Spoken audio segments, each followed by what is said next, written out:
What's up, everybody? Welcome to the FamilyDeal.com 7 Sports Cave. I'm your host, Justin Rose. On tonight's show, we're talking Lions bowl matchups and community events for our professional teams in the area. But we'll start with the Lions. What more can you say about them at this point? They're eliminated from anything substantial this season.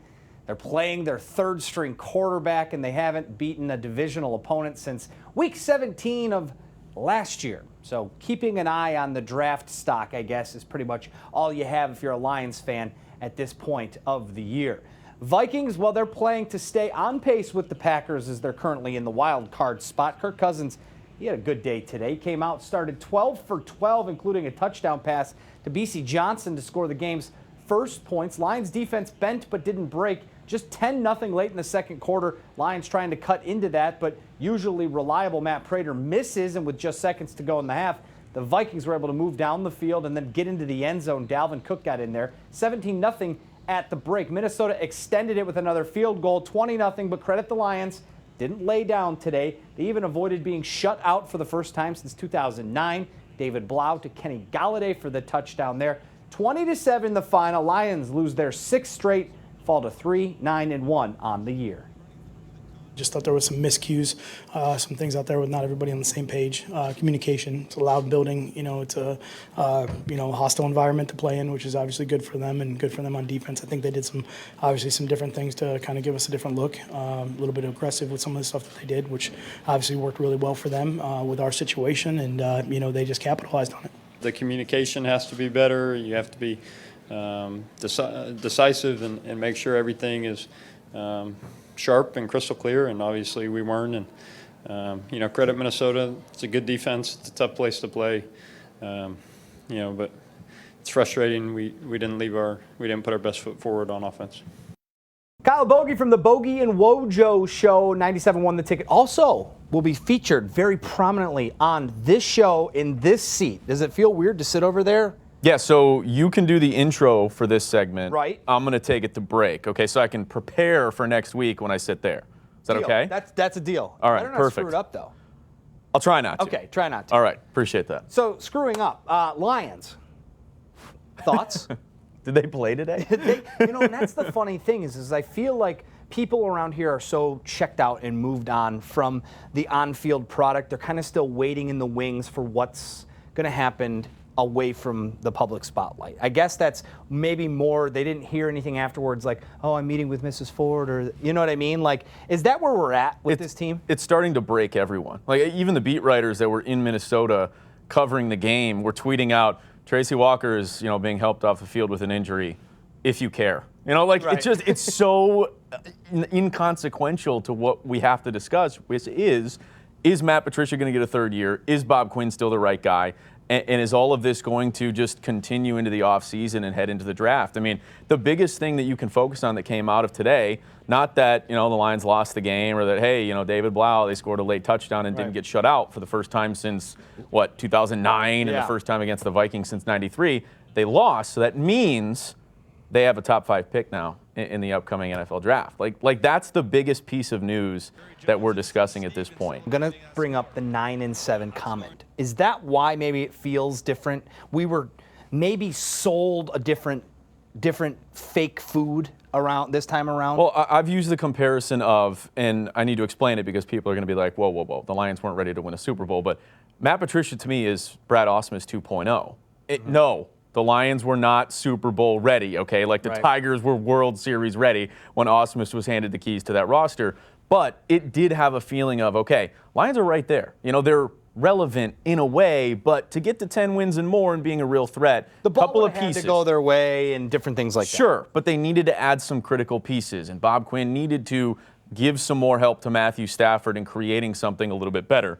And since that time, it's gone completely downhill. And I hate the fact that everyone's going to look at, well, the Lions are now, 0-5, 0-6, whatever it is, without Matthew Stafford. That's fine. But isn't that an indictment on Bob Quinn and Matt Patricia and what we're seeing out here? Because Matthew Stafford was already here before Bob Quinn came, before Matt Patricia came. The idea was, hey, we need to get an offensive line. You need to go out and get a running back, get a wide receiver, get them some help, get a defense that can maybe be, helpful in some way, shape, or form. You take Matthew Stafford out of the equation, what do you have? where are the playmakers? Yeah. Where are these guys? I mean, go through the years of Bob Quinn. We don't have to do the entire list, but first and second round picks, those are supposed to be your foundation, your backbone. Who are they? 10 players that really don't have much of an impact on the game. I mean, Jared Davis plays, but is he an impact player? TJ Hawkinson, obviously injury, it's too early to judge. I just don't see him as the next, George Kittle. So it's already a bad pick. So it's already a bad pick. Yeah, because Devin Bush was there. Yeah. And you could have taken Devin, and he's made big impact plays for the Steelers. It's unfair to TJ Hawkinson. It might be unfair to some of these other guys as well, but it's not unfair that's to what Tabor, happens. who didn't stay on the roster and couldn't crack the starting And that's what rotation. happens when you get taken in spots like that in the second round or the first round. If you don't end up becoming a guy that you can really move forward with and a guarantee to get that second contract, it's not a good pick. And Bob Quinn has done that a lot. Now, the weird thing to me is, and I've talked about this, on the show all year, in the third round, fourth round, fifth round, undrafted guys, he's done all right. Right. Like, it's been bizarre. How do you miss on the can't miss guys, and how do you pick up the guys off the street? All eyes are really turning to the draft, as you said. Coming up next, though, the last chance for some of these guys to take a look at the potential next group of guys. We'll talk about the Bulls, and we'll also revisit this year. A year ago today, there was a moment between us on the show last year. Oh, I remember it fondly. Oh, and by the way, use the hashtag 7SportsCave and tweet us some questions and comments. We'll be right back. Good job, Bogey. Former Tigers second baseman Lou Whitaker. He'll have to continue waiting on a potential Baseball Hall of Fame selection. Whitaker, one of the 10 names on this year's Modern Era Committee ballot, but only 2, Marvin Miller and Southfield native Ted Simmons, reached the required 12 out of 16 vote total to be elected. Whitaker, he did get 6 out of the 16 votes, half of the amount needed. The committee votes twice every 5 years, and so 2022 will mark the next time Whitaker is eligible to be on that ballot. Well, Michigan State basketball, win-loss, up and down to start this season. Spartans still trying to find a rhythm with their rotation, their overall production, and opening Big Ten play tonight against Rutgers should have been exactly what was in store, right? First half, Cassius Winston over to Aaron Henry. He was an enigma the other day against Duke. That 3 helps put the Spartans up 9, their largest lead of the half. Early in the second half, Winston taking care of business himself on the fast break, pulls up, ties. He fired up the crowd in the Breslin Center. Game high 23 for him. However, Rutgers, they made a run. Check out the baseline move there for the layup to pull the Scarlet Knights within a point. But Xavier Tillman, he had seen enough of that. Michigan State doesn't give the lead away. They do very well in this one. Spartans win their Big Ten opener 77-65. Xavier and Cassius got to play well. I thought we got a little more out of Aaron Henry. He did some good things tonight. He's had a good couple days of practice, and we need him. Gabe Brown, we're without Rocket right now. We still got a lot of work to do, but we're making some progress. Yeah, they get Oakland at Little Caesars Arena next Saturday. If you want to get some tickets to go down and check that out, that should be a really good game. All right, coming up, we're talking about bowling. We're going bowling. All 5 Michigan football schools are doing so. Who, where, what, when, why, and how? Next on the 7 SportsCave. Stay with us.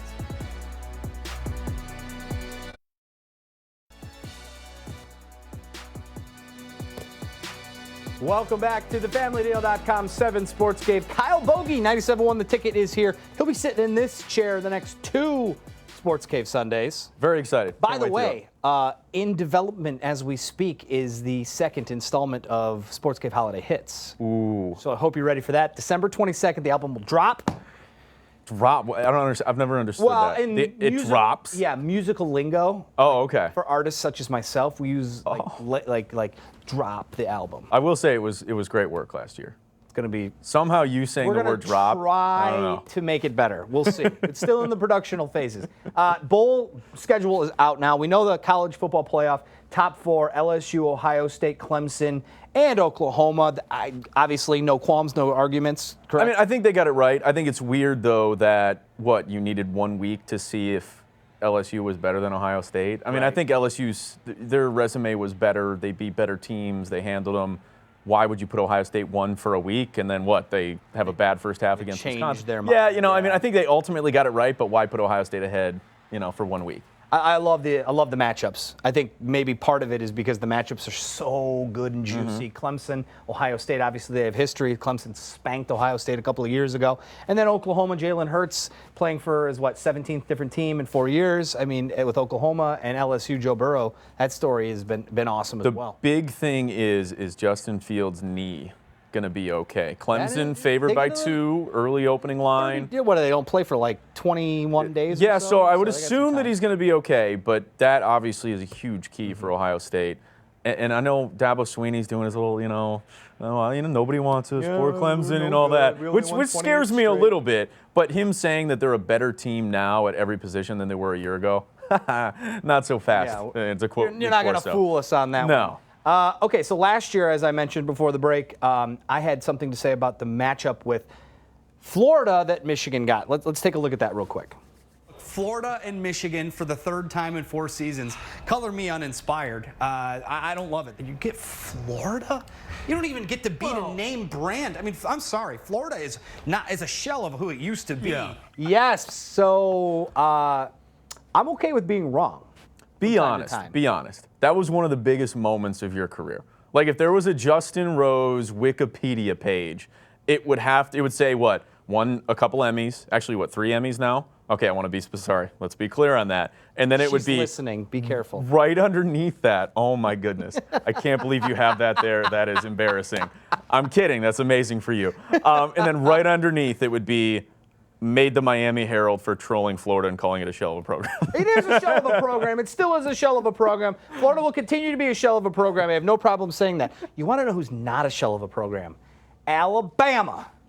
Michigan, Alabama. And I have been waiting all day to talk about this matchup simply based upon the fact that Alabama has not been left out of the college football playoff or a New Year's Six bowl game or the BCS playoffs. That's how far we're going back. The last time, Kyle, that Alabama was left just playing in a regular old bowl game, 2011. Do you know who played that year? Oh, if I remember correctly, Michigan State, Alabama. Oh my! Remember what happened in that game? I try not to. 49-7, and of course, all the talk and all the chatter was that was like kind of Kirk Cousins. They won the Big Ten championship the year before, and like they were peaking up. Michigan jumps them to take the nicer bowl game. They get Alabama in the consolation game, and they just get housed by that team. What was your prediction for that game? Can we go back in the archives and find out? I was in West Virginia back in the day. I don't even know. Come on, you had to have fired off a tweet. All I know is that I watched that game at a bar in Pittsburgh with my buddy, and I was just like, oh my goodness, Alabama. And that's why I bring it up, is because I think there's so many people out there for Michigan and Alabama going, well, are our players going to play? I mean, of course, Alabama stacked with NFL talent, and probably, 5 to 6 of those guys are going in the first 2 rounds, if not higher than that. Michigan, kind of the same thing. Like some of those guys are making decisions. Peoples-Jones, he's sticking around. Tariq Black, Nico Collins. What's going to happen with that? I still think if Michigan doesn't take this seriously, it will really have another blemish on Jim Harbaugh. I think this is a humongous measuring stick game for no matter who plays. Well, do you agree with that? No, I don't. Really? I think we need to be careful here. Okay, to me, we can enjoy it. All right, it's going to be a fun matchup. It's Michigan, Alabama. It's Nick Saban, Jim Harbaugh. Okay, no. But drawing big conclusions from this game, I think, can be very dangerous. All right, just think about this. Okay, if Jim Harbaugh and Michigan somehow beat Alabama, what's the storyline? It's not, boy, what a great finish. Heading into next year, they're going to be great. It's Alabama didn't care, doesn't matter.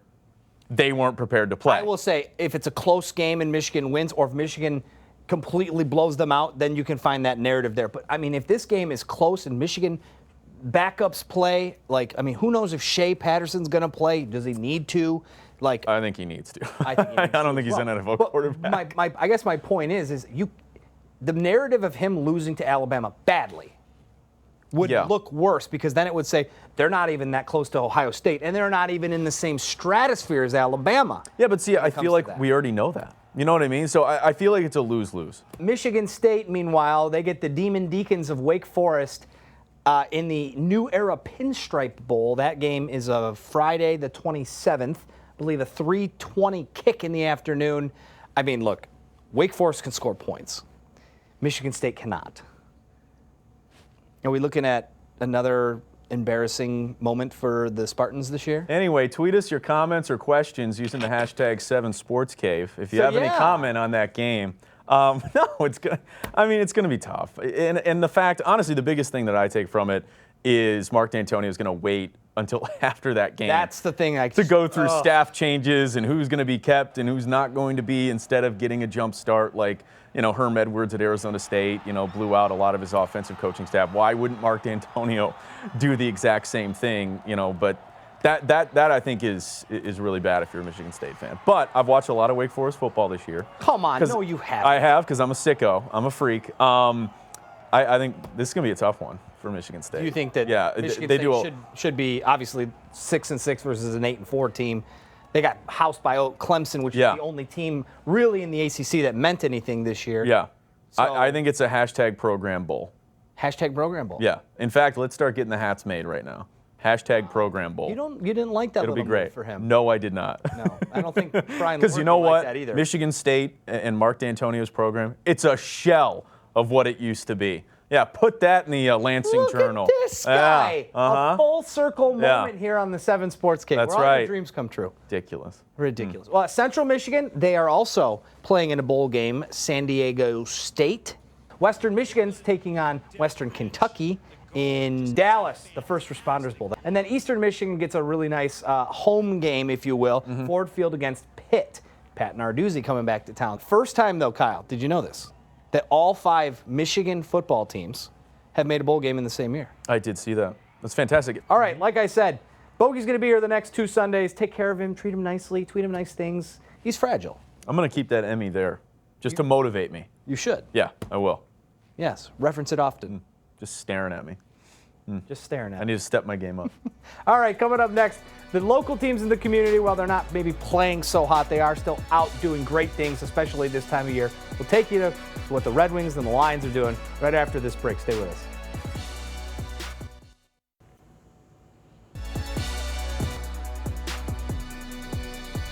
Well, earlier this week, a group of Lions players took students from the Detroit Lions Academy to get some holiday shopping done. I went along for the ride. Take a look at this.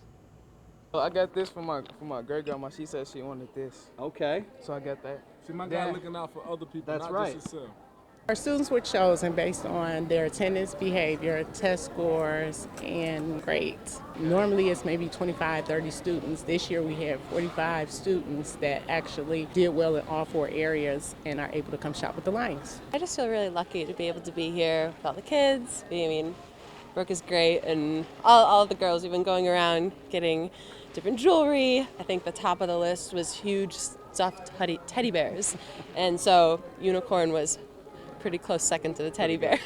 Jamal Agnew, very familiar with the Detroit Lions Academy as he spends plenty of time with kids as he volunteers and mentors on his own time. So for him, it's extra special to see how these kids take this time to think of their families. Throughout this whole process, they're getting gifts for the family members and stuff, which is remarkable. It just shows, how much they care about this trip, how hard they work for it. I'm just happy to be out here with them. I didn't have this chance. When I'm from Alabama, we didn't have a team that looked out for us. That had NFL players or, considered as stars to be out in the community and help guys out. Look at Terrell right there. Tell Terrell. Terrell, tell him what's up. What's up? Oh my God. It was a lot of fun to see those guys out there. And the Lions not the only ones doing special shopping trips, though, this week. This afternoon, another group of children in Detroit had the chance to go shopping for Christmas gifts as the Red Wings helped out. It's part of the team's annual Hometown Holiday Assist program. Children from the Boys and Girls Club of Southeastern Michigan donate toys for patients at the Children's Hospital of Michigan. That's the good part, right? Then they're surprised with a shopping spree of their own at Meijer. It just warms your heart, I don't know that there's a better way to put it, but it's just a special time of year, and it's special to see these kids, how caring they are for others, but then, to know that they're going to have a good Christmas as well. Now, to cap off the night, each child was given a special family basket filled with household essentials. I think we can all agree that the Red Wings, the Pistons, the Tigers, and the Lions go above and beyond this time of year to make sure they're out in the community helping everybody in need, especially during the month of December. All right, coming up next, though, a couple of final thoughts here on the 7 Sports Cave. Stay with us.